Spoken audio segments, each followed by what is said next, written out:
hello there. Hi there, everybody. Hi now. Glad you are here. Because, man, what a day, what a day. I don't know, for a while my energy was like sapped, and I thought, are we even going to have a show today? And I was like sweating, like I was coming down with something and all this stuff. But no, it turns out yesterday was a glow. We'll talk about that. Folks, friends, lovers, thank you for joining us. This is 5 Minutes with Robert and Amy Nasir. That's me. Boom. Right there, boom. And all of you, because I see you good people are already in the chat. And that's what we want to see. In the chat, on YouTube, on Facebook, wherever you are watching this show live. So a big, hearty and hail and hearty, Laurel and hearty. Laurel and hearty handshake. Hello and handshake, yes. To Robin and Jim and Christopher and Matthew.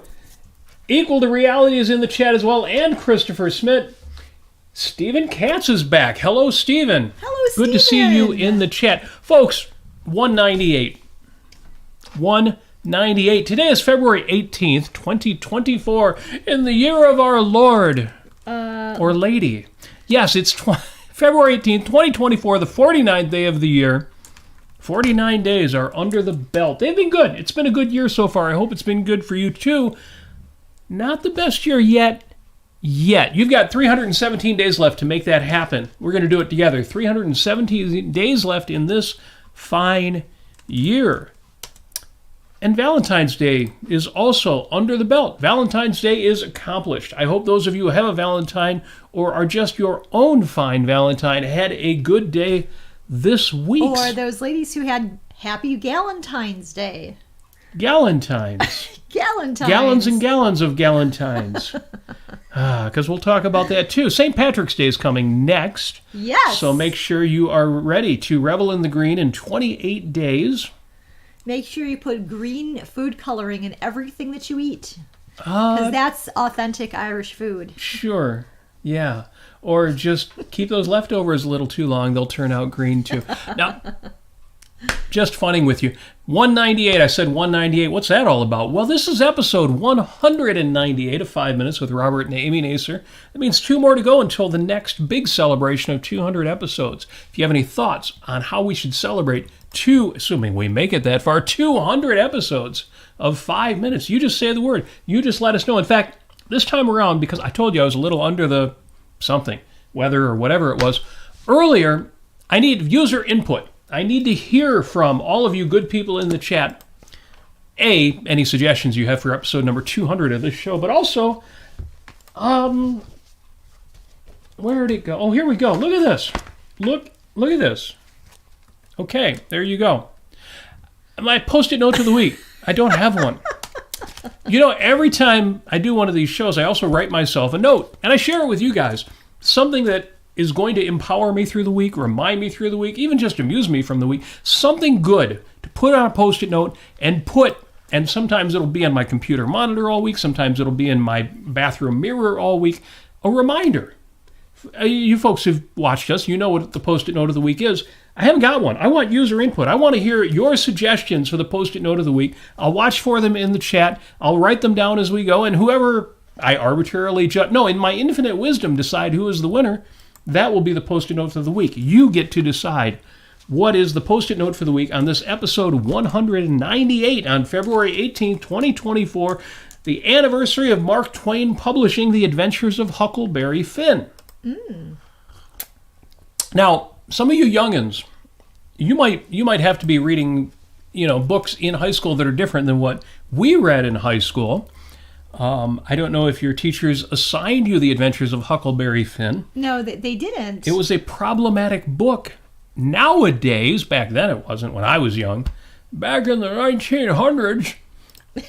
But the book does have, the obvious example is the book has authentic Southern lingo, which includes the N-word. It's a book very critical, of course, of racism. If you've read the book, you know, but problematic in some ways. A great book, a great lampooning, not just of racism, but of religion, of Southern stereotypes. Mark Twain was brilliant. Samuel Clemens More was one of the great writers of the time. The story's set about 20 years before he wrote it. And we talked last week about Voltaire. It being the anniversary of the day Voltaire returned to Paris after his decades-long exile. And I really believe Mark Twain, if not explicit, well, not probably explicitly, was inspired by Voltaire. If you haven't read anything by Twain, you absolutely should, and they're all online. Of course, they were written in the 1800s, so that copyrights aren't an issue. Go to Gutenberg or order the Dead Tree version. The paper versions of books are always better. But if you haven't read A Connecticut Yankee in King Arthur's Court, if you haven't read The Adventures of Tom Sawyer or The Adventures of Huckleberry Finn, these aren't just kids' books. I know it kind of sounds like it. Huck Finn is in his early teens, and I actually played Huckleberry Finn in a presentation of Tom Sawyer in middle school, so it might sound like kids' stuff, but it's really not. So, happy anniversary to that book. If you haven't read it, the insights are outstanding, and it's enormously amusing. It's a great thing about the later 1800s is that, satire, we talk about nowadays, everybody's into satire. Satire was alive and well in America. Yeah, I just listened to the Ayn Rand Center UK members only talk on Voltaire with Owen Christensen and James Valiant. And yeah, it's true. Without Voltaire, folks like... okay, now why is my brain not working? The gentleman who wrote Adventures of Huckleberry Finn, Mark Twain. Voltaire was basically the first kind of person who, he did a lot of firsts basically, and without his work, Mark Twain's work may not have existed, or he may not be inspired, or there may not have been a model for somebody like Mark Twain to do what he did. There are one of the things about modern satire is it can be very funny, but sometimes it tends to be valueless. It has no values. It knows what to pick on, what to lampoon, what to make fun of. Think of Dave Barry's Year in Review, which I always recommend because it's really, really funny. But what's missing from it is there should be a value thread running throughout it. And you think, well, how can you satirize something and have strong values in it? But you get that reading Voltaire, and you get that reading Tom Sawyer, Huckleberry Finn, anything by Mark Twain. There's a value. It's like Robert Heinlein. For everything that he mocks, he also upholds something. That may be something that's harder to find in modern times now. But yeah, satire was alive and well in the late 1800s. So a happy anniversary to the publication of Huck Finn. I'm just going to do a couple other on these dates. Oh, real quick. And Robin in the chat on YouTube mentions, does it have huckleberries? And then I had to look it up because I didn't realize that the huckleberry is an actual fruit, very similar to blueberries. They're a little bit larger and they look a little bit different. But it's the official state fruit of Montana. For FYI. And I know all the Tombstone fans are out there saying, I'm your Huckleberry. Yes. Oh, and Petia says it was required summer reading in Bulgaria. Huh. You think, southern United States and, criticizing slavery and religion. And no, this says international appeal. Again, there are value themes in the book. It's a story about dedication. It's a story about devotion. It's a story about values. And you're like, well, aren't they just kids? Read the book. Good stuff. It's also the birthday. I celebrate this every year on this date. It's the 91st birthday of Yoko Ono. I love Yoko Ono. I love Yoko Ono because she's a very interesting artist, whatever you think of her art. Right. She's very dynamic, very interesting. Whether you like her art or not, she speaks intelligently about it. But more than anything else, the one thing I will always praise Yoko Ono for is that she was the woman who broke up the Beatles. She was the woman who made John Lennon happy. She made him a better man. And that right there is plenty of reason to say happy birthday, Yoko Ono, on this fine 91st birthday. Well, that is true. Yeah. That is true. Christopher Smith, who knows more about music than you'll ever forget, says, I think John Lennon is really good, and I absolutely agree. I've had my criticisms of John Lennon. Songs like Imagine are very woo. A lot of his philosophical ideas are very woo. But he transcended all of that. If you read deeply, if you look deeply, and besides, he was a great musician. He was a great songwriter. He was a pretty good, damn good guitarist. And you just want a little more of that in your life. Everything that he represented. So happy birthday, Yoko. Mm-hmm. The only other birthday I wrote down is happy birthday, Vanna White. Vanna White. Vanna, yes, exactly. Vanna White turning those letters, and she's 67 years old, still working with Pat Sajak. Yeah. After all of these years. Let's see, when did they start? Vanna White's first appearance in a game show. She was actually on a game show as a participant in 1980. 3 years later, September 19, 1983, current version of the series began syndication. Pat Sajak and Vanna White as hosts, and they have hosted the nighttime version since its inception. Now, I haven't seen the show in ages, but I think it's really great. I think it's great that it's still out there. I think it's great that people are still enjoying the fun. Last June, Pat Sajak announced his retirement from Wheel of Fortune. He hasn't retired yet, but he's going to be replaced this year by Ryan Seacrest. I don't even know who was Ryan. The name comes up, and you see him like on the New Year's Eve celebration, but did he do anything? Was he a musician? I mean, he is no, I don't think he's a musician. He's just kind of a host. A host. He's basically a host. Okay, cool. A host of things. Hey, yeah. that's cool. He's a good-looking gentleman who has a fabulous voice and a sparkling personality. Good. That's plenty. That's it. There you go. The world needs more of those kinds of folks. So more power to them. It's also, and Amy, you might have more to say about this than I do, because I didn't actually write it down. But somebody will look it up and tell us, or maybe you'll look it up and tell us. Uh-huh. It's John Travolta's birthday. I don't know how old he is. I don't know when he was born. It's that chip I've got on my shoulder about Scientology people. John Travolta's great. Okay, John Travolta. Since I know a lot about Scientology, and I know a lot about you know more about both John of those Travolta, than I do. Yeah, tell me what you think.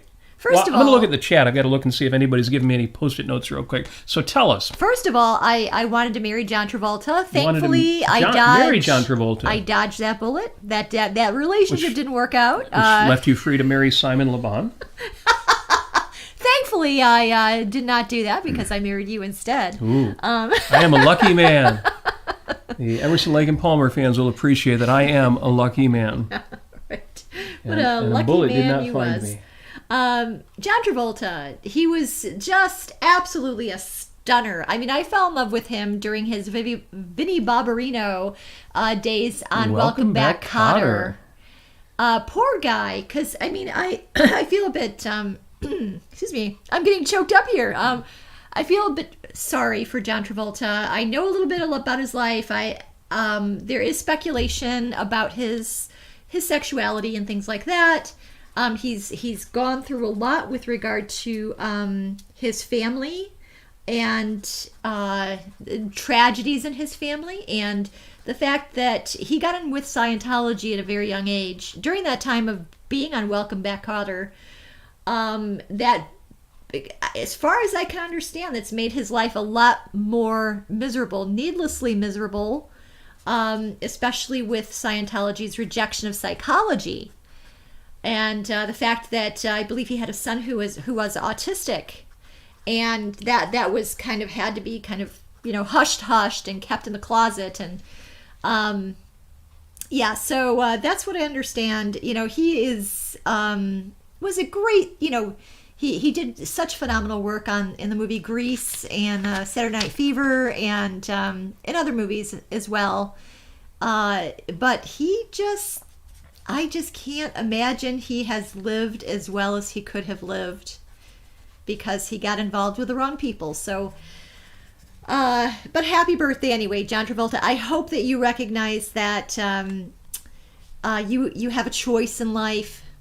I know that Scientology probably has a lot of bad information on you, with regard to the e-meter testing and the rundowns and them interviewing people to try to get secrets from their lives out of them. They write those down, they keep them in the file, and they basically blackmail you. So if you speak out against Scientology, excuse me, I'm getting choked up again.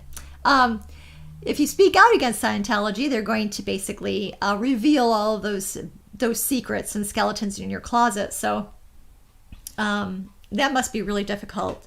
So anyway, I wish John Travolta a happy birthday, despite all of that, and I hope that one day he can reconcile with taking those chances and coming out and not caring what Scientology thinks about him or what they may say about him. Happy birthday. Excellent. Excellent. I've got a comment in the chat I've got to read real quick here from 1963 Madeline. Review the new Godzilla movie. And why? Because it dares to analyze complex characters and deals with ethical questions of post-war Japan. And she says John's suggestion, for folks who don't know, John is the lead singer on the album True Tales of Dereliction by Ron Toole and the Capitalists. Awesome. That John, the great Ron Toole. For folks who don't know what that is, that's the album that, Amy, you played bass guitar on. I did do this. Yeah, damn right. It's great. And you played lead guitar. And I played lead guitar. Robert It was a fun album. Quirky, silly. It was fun. It was a lot of fun. But we had great fun touring that CD all over Southeast Michigan. And good times. And a good suggestion from John. We talked about the Godzilla movie, Godzilla -1, after it came out. Yes, and we saw it. heartily recommended it. It was kind of fun because in the philosophy community, the objectivist community, everybody kept telling Yaron Brook, you've got to see this movie. Now, Yaron Brook does movie reviews if you pay him for them. Unless it's something he really likes, he might just come out with it. And he couldn't review the movie because he hadn't seen it. And everybody's like, you've got to see it. You've got to see it while it's in the theaters. And he's like, I'm going to see it. And then a couple weeks later, they're like, have you seen the movie yet? And he's like, no, I'm going to have to wait till I see it at home. And I still don't know if he's even seen the movie yet. So we reviewed the movie here on 5 Minutes. And Godzilla -1, it is a Godzilla movie. But the point I made at the time, or we made at the time, was you could take Godzilla out of that movie and make it some other challenge that our protagonist was fighting, and it would have been just as good a film. There's actually, besides the monster movie, there's a movie in there. Yes. There's a story in there. You could swap Godzilla out for hurricanes or some other natural disaster or something. It was very, very well played. And you think of, when I think of Godzilla movies, I think of, the old black and white. And you've got Godzilla versus Mothra, and you have people pointing up in the sky saying Godzilla, and then they run away, and there are perhaps some people in the military there who will try to fight Godzilla, but the context of the new Godzilla, this newest Godzilla movie, is such that people outside of the government take on this issue, because no one else wants to take it on. So you have very heroic individuals, businessmen, especially businessmen, and scientists who are all coming together, and doing what they can and basically risking their lives. And it's a really, that part of the movie is extraordinarily well done. And I would rewatch it just for that. So, yes. Yeah. Yeah, it's a great... I've said before, I love a good redemption story, especially when the person being redeemed is not a villain, just somebody who needs to be redeemed for past actions in their life. It's a great story in that way. The main character, Tochi,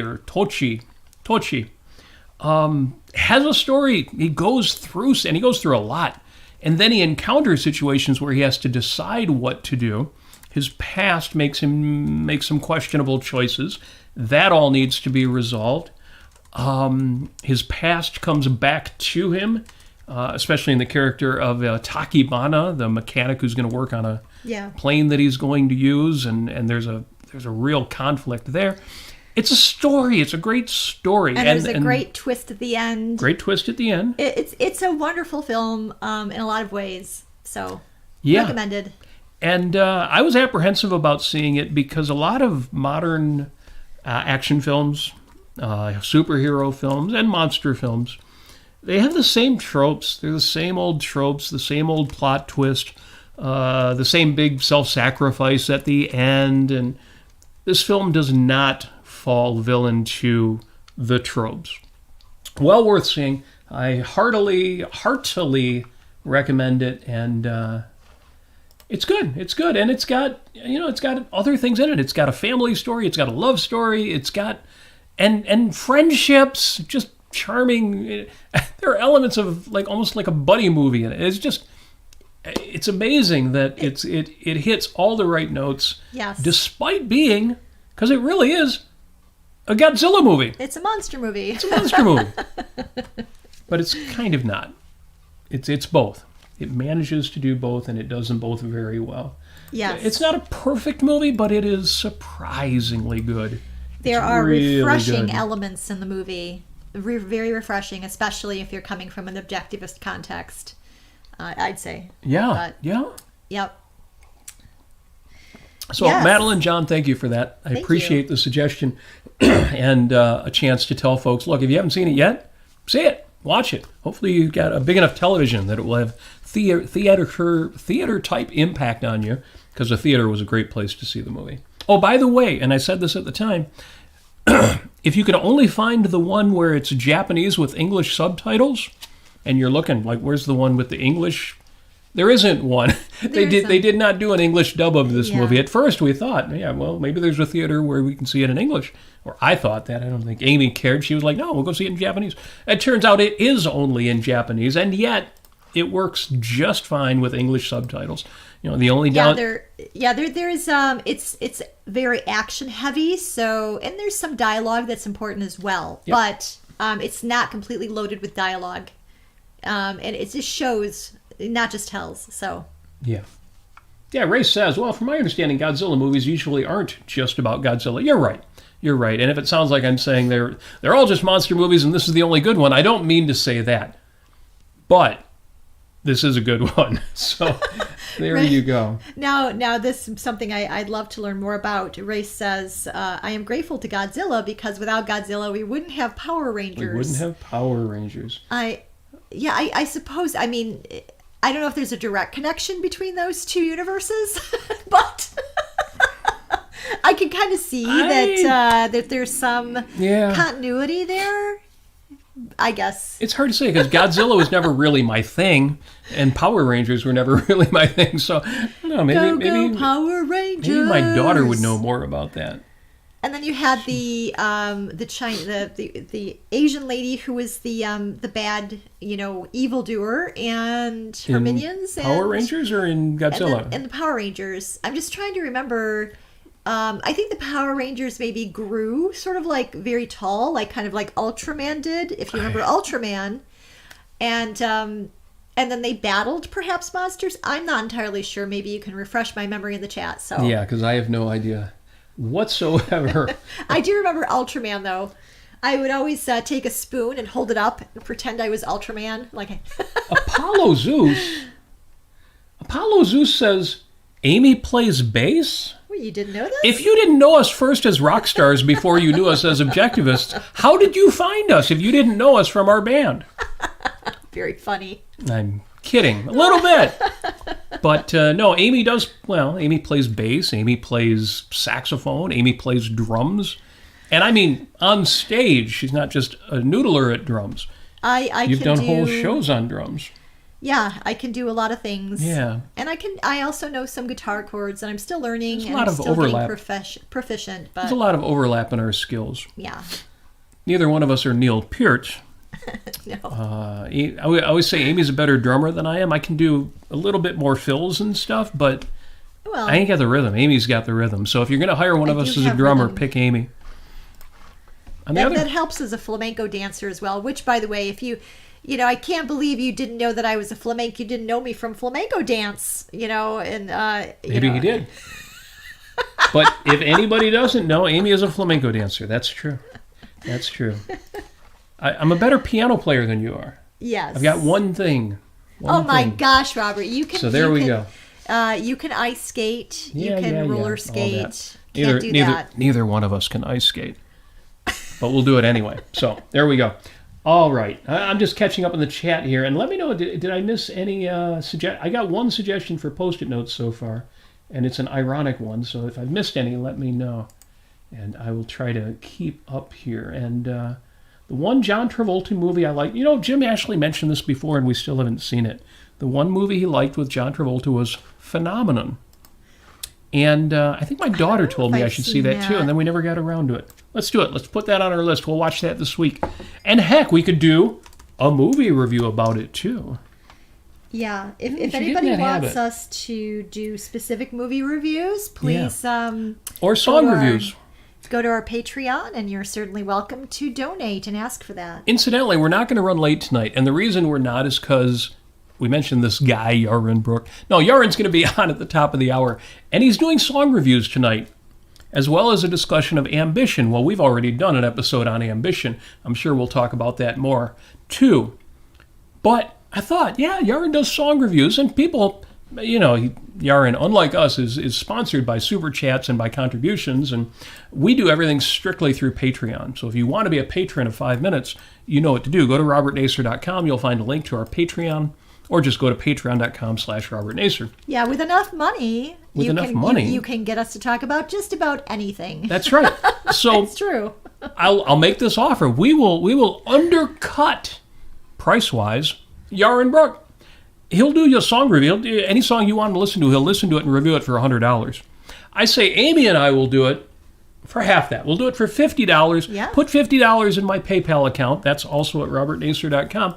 And we will review any song you want us to do. Somebody's going to send us, a song that's like 4 album sides long. But we would do it. We would do it. Yeah. No, we would do it. And we actually have a background in music. That's right. We're musicians, and Robert is actually quite excellent at music theory. We can parse out the lyrics, if you'd like. We can talk about the lyrics. We can talk about the song structure. We can talk about, where the bridge is placed, perhaps, and, and the chorus and the verse, which comes first. Sometimes songs are a little bit different. So, That's right. We have that vocabulary. Yeah. I'm an expert. I studied music theory, melodic dictation, sight singing under Professor Woofter at Oakland Community College. Woofter was great. He was an older guy, and he was very friendly, probably too friendly. If you went to his office hours, well, maybe not everybody, but he invited me certainly to have hot chocolate and peppermint schnapps with him, which that is funny. I think drinking age might have been 21 at that time, so that was probably not legal, but it was fun, and he was a great teacher. So, yes, if you have a song that you would like us to review and you're willing to put your money where your mouth is, as Yaron would say, we'd probably do it for free if it was fun enough. But Yaron Brook does not play bass, Apollo. Sorry. Just read that. Yaron plays bass. Yeah, sure. I don't know. We could do it, and I've thought about doing this. We could take samples of a Yaron Brook show, and then use the what was that app that turns speech into music? Yes, Songify. Yeah. And then we would have to put in, what we want it to do with it. That could be good. We need a Yaron Brook Songify. Yes. Yeah. Yes. What would you like Yaron to sing about? I would have him sing about love, the love of chocolate with no sugar or cream. Or I'm sorry, no, coffee with no sugar or cream, and chocolate that's at least 95% dark. Damn right. Apollo Zeus says talked about that. It was funny. Apollo Zeus is saying he does. I swear, and I believe you halfway. I believe that you swear, but I don't believe that he does. So, either way, yeah. Oh, Jim Ashley wants us to review Breaker Morant. Oh, Jim, we watched it, and it was great. It was very well done.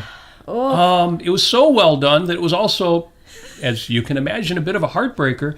Even though at the end of the film, okay, if we review it, there's going to have to be spoilers, won't there? Yeah, we would be. Can we do it without spoilers? No. Can we do it without spoilers? No, I will just say that it's a. It's very well done. Of course, Edward Woodward is great in love it. Him. And the problem is that Edward Woodward has so much grace and dignity in the film. And it's not that he doesn't get passionate. He gets very angry at points, but he's so well spoken. Oh, and he's a poet. He actually writes poetry. And he's doing the really best he nice. can in an impossible situation. You know, speaking of that's an excellent segue into Viktor Frankl's quote. Ooh, now this is what I wanted to get to. Yes. You're right. This would be a very good place for the Viktor Frankl. Yes, Frankl it quote. relates to how Edward Woodward's or Breaker Morant's character deals with adversity, and major adversity. And so the quote here, I'll read it if you don't mind. So Viktor Frankl said, between stimulus and response, there is a space.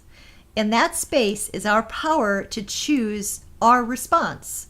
In our response lies our growth and our freedom. So, even if you are in a situation that's dire or dangerous, or even impossible, you can choose what your response is going to be. You may not be able to do anything about what's happening to you and the things that are going around you, but you do have that choice to say, okay, I'm not just going to jump in with some sort of reactionary response. I'm going to think about how I want to respond, and I'm going to choose that response. And that, in that sense, it will give you, well, as Viktor Frankl said, growth and perhaps even a sense of freedom. So at least a sense of dignity, a sense Right. of freedom. And it's a challenge to understand if you watch that film, and if you're like me, some people will get it right away. But it's a challenge to me watching that film to put it in historical context, because Lieutenant Morant, Harry Morant, Breaker Morant, makes a decision about what to do about the killing of the officer. And he does it in a fairly considered way. It's not a knee-jerk reaction, even though you can tell it is done with great anger. And it seems like he makes the wrong decision. He does the wrong thing. And in a sense, he does, but to put that in the context of what war was like in the early 1900s, the Boer Wars, the British wars in South Africa, and these Australians who are brought in to as mercenaries to be part of the British Army, and what you do when a man is killed in war in the particular way that the officer is killed, brutally, and what do you do in response to that? Yep. The end of the film, Jim, I would say, by my best understanding, the end of the film, the verdict is the right verdict, but it's so tainted by the motivations of the British officers that you are still outraged at it. Even if, in a completely objective court, you might have agreed with that same verdict. It's just... And again, a testament to how well the film is made is that when the events that end the film happen, we're so fired up. Right. So, it's a movie that will draw you into it. It was extremely well done.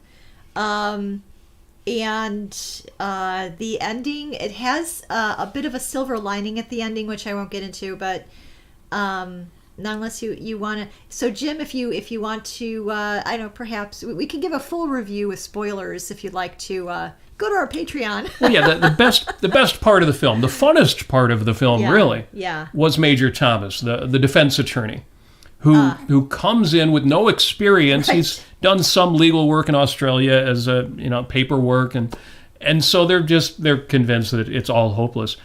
And Thomas turns out to represent them in an outstanding fashion. Yes. And at the end of the film,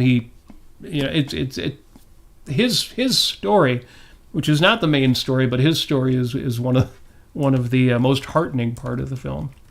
But even though it doesn't necessarily have a happy ending, the film in general, it's extremely well done. And being Edward Woodward fans anyway, we definitely appreciate you recommending it. And I would recommend it to anybody who finds war films with moral conflicts engaging and enjoys that kind of film. It's very well done. Yeah. All right. There's enough of that. Oh, and one more thing. Yeah. Because this is something Yaron Brook doesn't acknowledge the way that he should, but that you will get if you request song or movie reviews from us. Jim, you are a better man for enjoying that film and recommending it. You know, so, it's a funny thing about music is, and you'll remember this, maybe you still feel this as adults, but especially when you were a teenager, when you were younger, and if somebody told you, you said, yeah, I really like this song, or I really like this band, or I really like this singer, and somebody would say, oh man, that sucks. It was strange because you didn't just think, oh wow, that guy doesn't have very good taste in music. No, it felt like a personal attack. Right. And I think you got to be a little bit careful with people's aesthetic choices. If you're going to say, yeah, I didn't like that song for this reason, but I can see why you would like it. You know, you got to kind of balance it. Yaron does some of that. Right. Sometimes I think he could do better at it. So we will try to do better at that if better can be done. And we can always give two versions of it. The nice sort of like, here's what the virtues are, or perhaps might be, of the song. And then we can do the brutal version of it, which you can put on mute if you don't want to hear it. There's an idea. We'll just tell you. We'll tell you when that's coming. Yeah. And again, Yaron does that. I don't mean to pick on him, but I think we could give you... He does a great job for what he knows. We could give you a little more touchy-feely than he's into. We'll put it that way. Oh, Jennifer's in the chat, so There we go. Jennifer knows exactly what we're talking about because she has heard him give music reviews time and time again. I'm always surprised when somebody will pay Yaron, and I love the fact that they're supporting his show, but they will pay him good money to tell them that what they like sucks. Because sometimes it's just obvious. If you recommend a hardcore rap or hip-hop song to Yaron, he's not going to like it, and he's going to tell you why he doesn't like it. If you recommend a death metal song to Yaron Brook, he's not going to like it, and he will tell you why he doesn't like it. And he's objective enough that it will come across a little bit as, here's why you shouldn't like it. You know, yeah, I think, I don't know if, I don't know which one of us, Robert, would actually be a little bit more amenable to doing that kind of song, death metal or however. I might be. Depending on the music, depending on how the song is constructed, I may actually be a lot more open to it and have a lot more to say about it. I would have a lot more to say about dance songs, for instance. Pop dance songs. Easily can be done. I am very much in tune with the dances of the young kids today. No, no. Maybe I am. Really? But I'm definitely in tune with just dancing to pop music. The idea of being attracted to pop music as an outlet for dancing to it. So yeah, that's certainly something that I would be more likely to cover. Yeah, definitely direct your dance songs to Amy. There are songs out there, a lot of dance songs you musicians will know are in minor keys. Yes. To make them extra funky. Or to make them sound just draw you in. Give them a little edge. Give them a little edge. Yeah. And a lot of times when Amy and I first met, I would mention, oh yeah, that song sounds like a funeral dirge to me. And she'd be like, what are you talking about? This is like the best song ever is going to make me dance. And it's making me so happy. I'm hearing the harmony. I'm hearing that it's in a relentless minor key. And Amy's hearing these amazing rhythms, and you just want to move. And Yeah. Oh, it's just, we've developed, a little more ability as we've matured to overlap more than we used to. But yes. But still, we can give it to you from both ends, if that doesn't sound totally wrong. Yes. They're talking now about Yaron in the chat, and it's being observed, as Yaron himself has observed. He now does news shows, and he's been doing this for months, maybe even a year now. He's been doing news, Monday through Friday, early in the day, at least if you're here on the East Coast of the United States.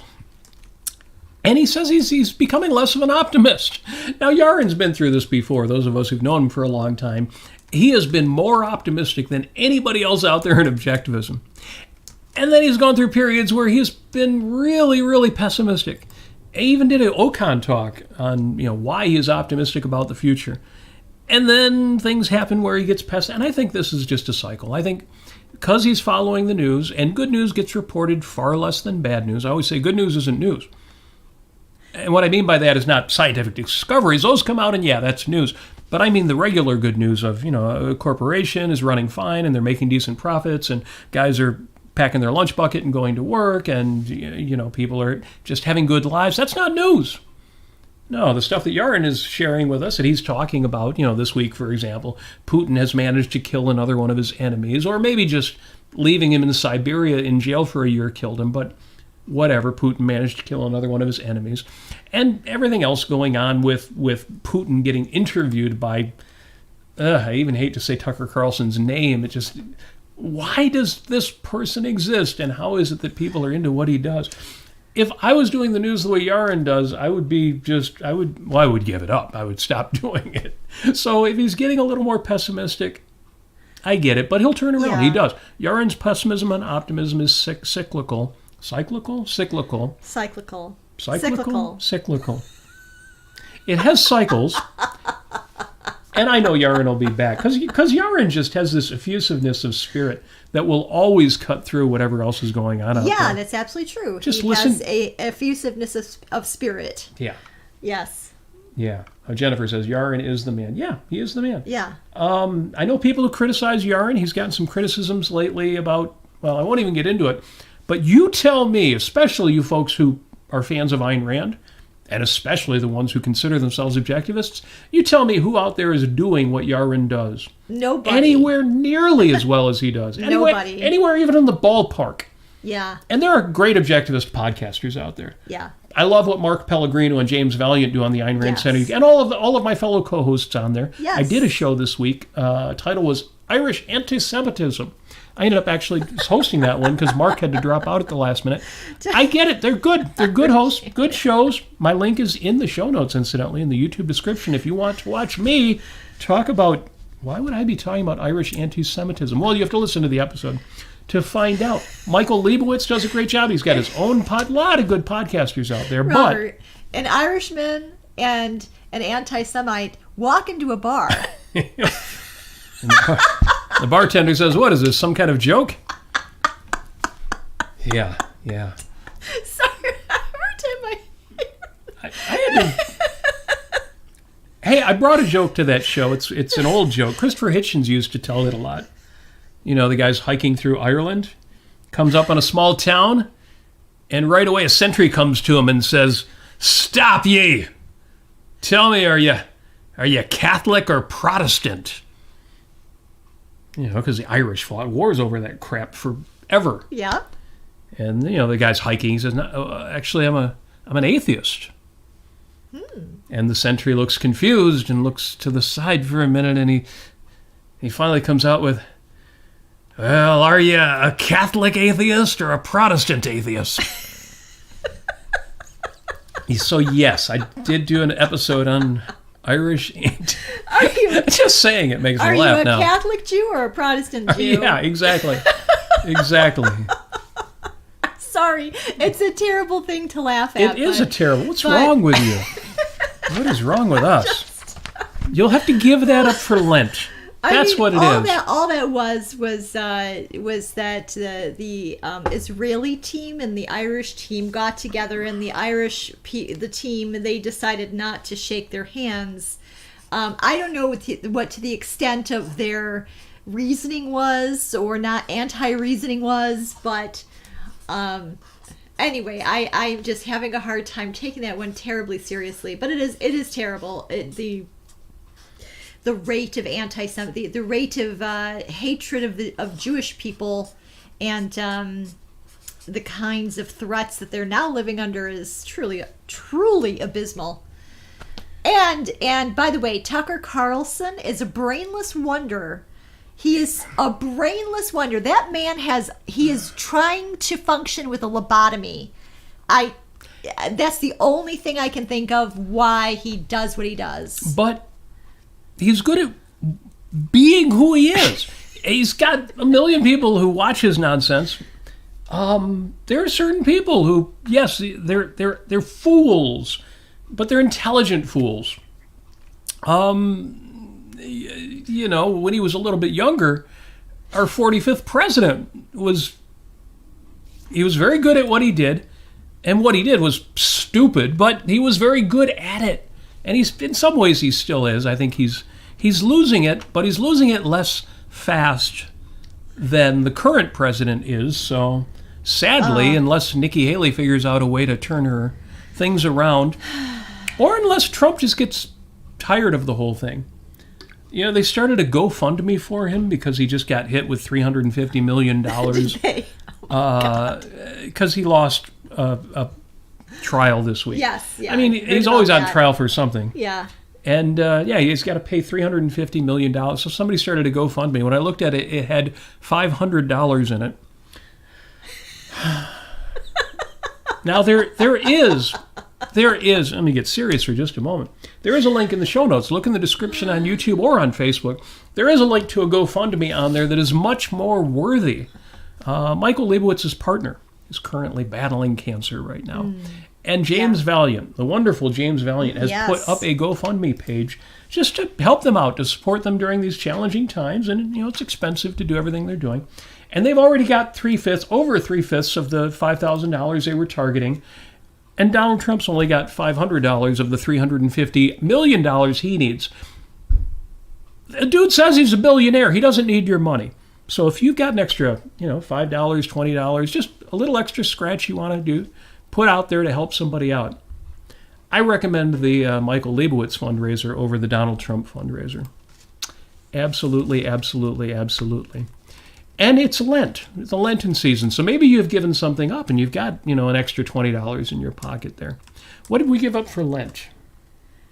I gave up abstinence for Lent. Yes. We went to the Paris Bakery in Livonia. I put pictures of that online. And we bought punchkis, paczakis, and had, punchkis on Fat Tuesday.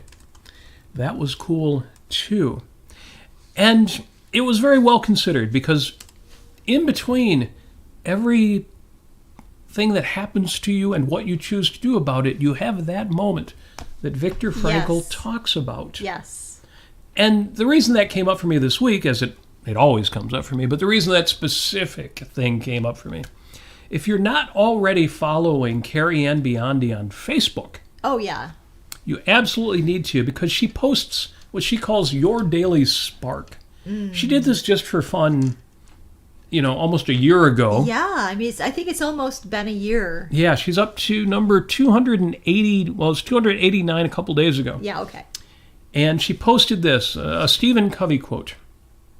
Between stimulus and response, there is a space. Well, of course, you'll know that as a paraphrase of what Viktor Frankl said.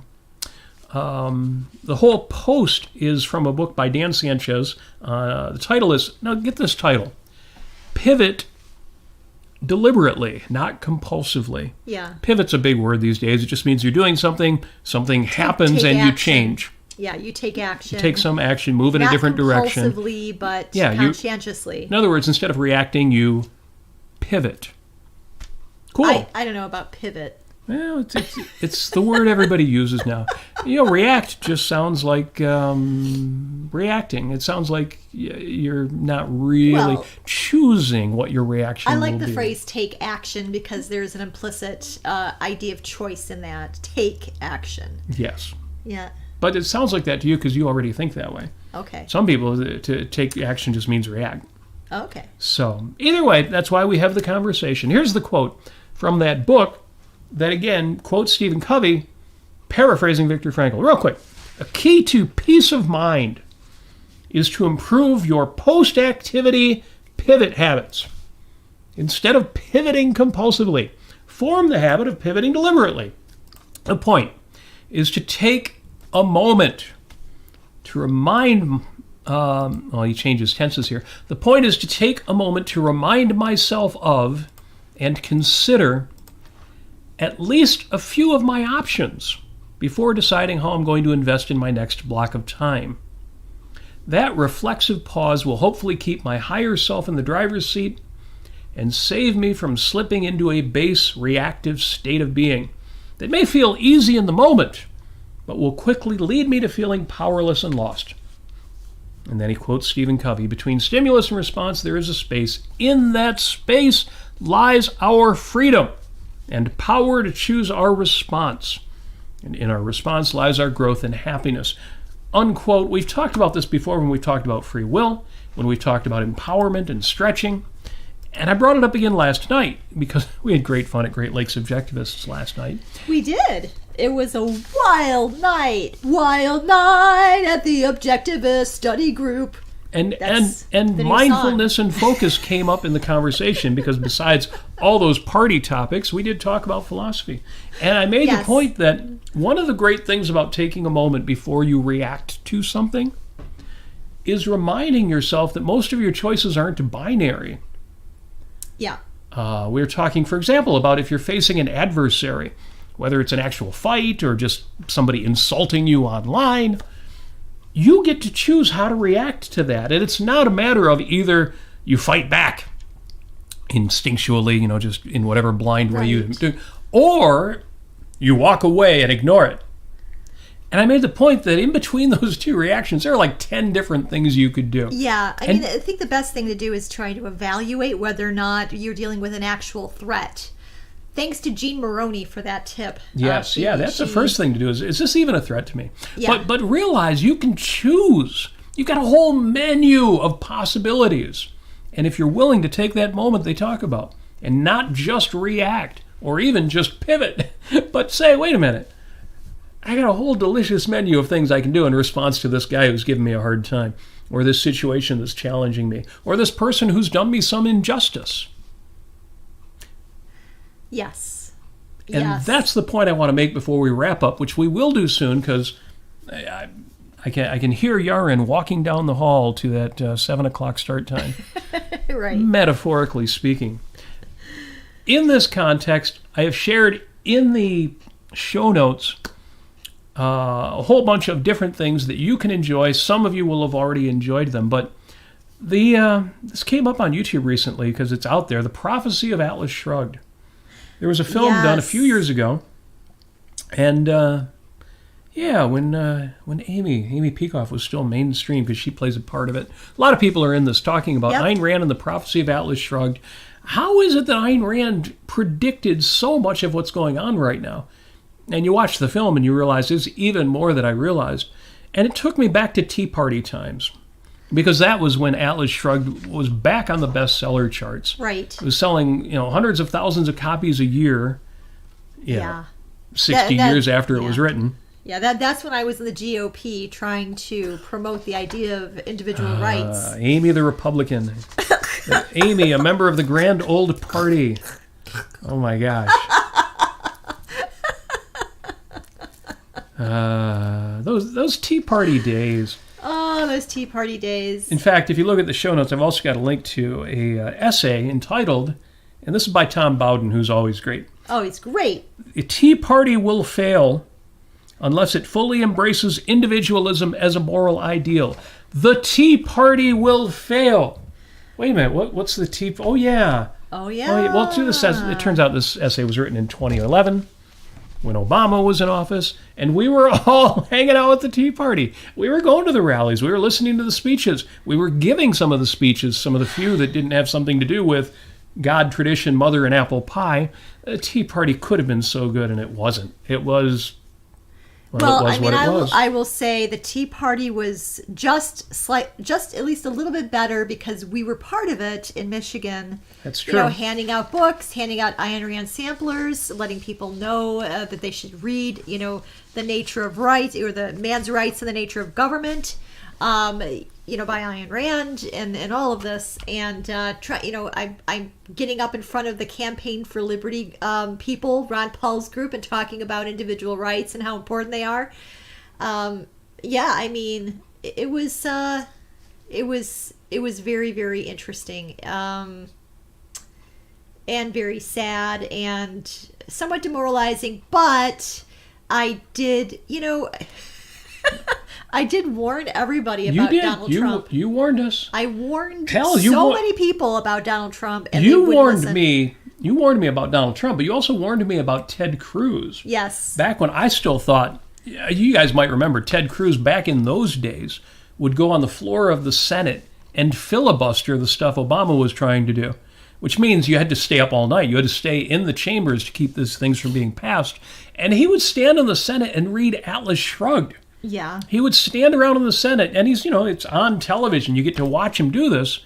He would stand in the Senate and read from the fountainhead and talk about how great Ayn Rand was. And Amy met him, the Mackinac Conference, these places you get to go if you're active in the GOP. And she's like, no, Ted Cruz, he was horrible. Ted Cruz is a chameleon. He is just, he's an actor. And I don't even know, he's an empty vessel. He's an empty vessel. And when he got up in front of all of the state delegates and committee men and women in Mackinac during that time and gave a speech, he read the room. And all of a sudden he turned into a religious carnival barker because he read the room and he saw that we were from Michigan and we're just a bunch of, podunk, ignoramuses who are just all about religion and tradition. I would never have expected it.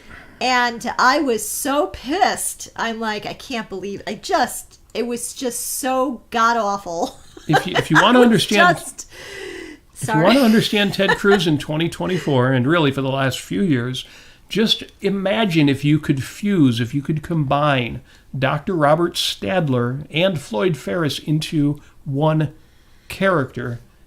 It's almost hard to believe, but it's exactly who Ted Cruz is these days. I'm not going to leave it on that note because you've only got a couple minutes to make some popcorn or use the restroom. Get ready to watch Yaron Brook. I don't want to overlap with him because I actually want to hear him tonight. Yeah. And I like doing it live because I like being active in the chat. And the chat is important, especially these days, in philosophy and objectivism. Folks are giving Apollo Zeus condolences. He recently had a family loss. If you're wondering what that conversation's about, our sympathies go out to you and your family. And stay strong. We know you're strong already, but, stay strong. And folks, thanks for joining us. Yes, you guys have been awesome and really, really fun in the chat. I really appreciate that. Our theme again for tonight is don't react, take a moment, realize you've got a whole menu of possible reactions.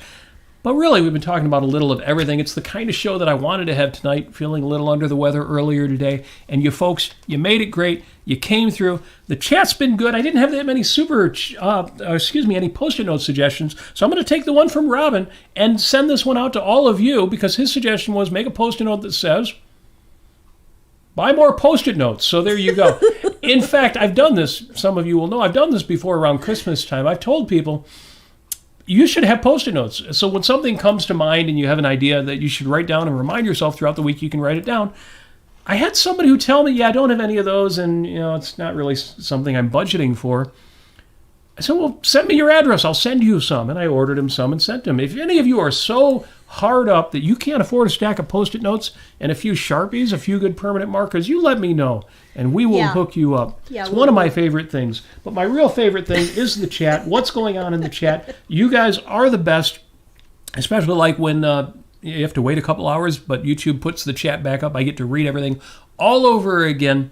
Thank you for joining us. Yes, thank you, guys. If you have any suggestions for the next couple episodes, 199 next week, episode 200 coming up, you say the word. Linda has Linda Cordier of Cordier.com, Quaint Cordier Fine Art Gallery. Yes. She says, I'm going to try to see if I can spell that. Oh, yes. Episode 200 things that people that make us happy. So either things or people that make us happy. 200 of them. That would be fun because it would be fun to try to get all 200 in 5 minutes or even 60 minutes. That's an idea. It may have to be a 2-hour episode. Maybe. Sneeze. But we never get distracted and go on talking about something that we just happen to think of in the moment. Folks, it's officially 7 o'clock. We're going to let you go. We're going to give you the big wishes for every success you so richly deserve. If you want to support the show, go to robertnasir.com. Otherwise, that's it. We're done. We're going to wish you love. We're out of here. And there it is. Mwah! Mwah!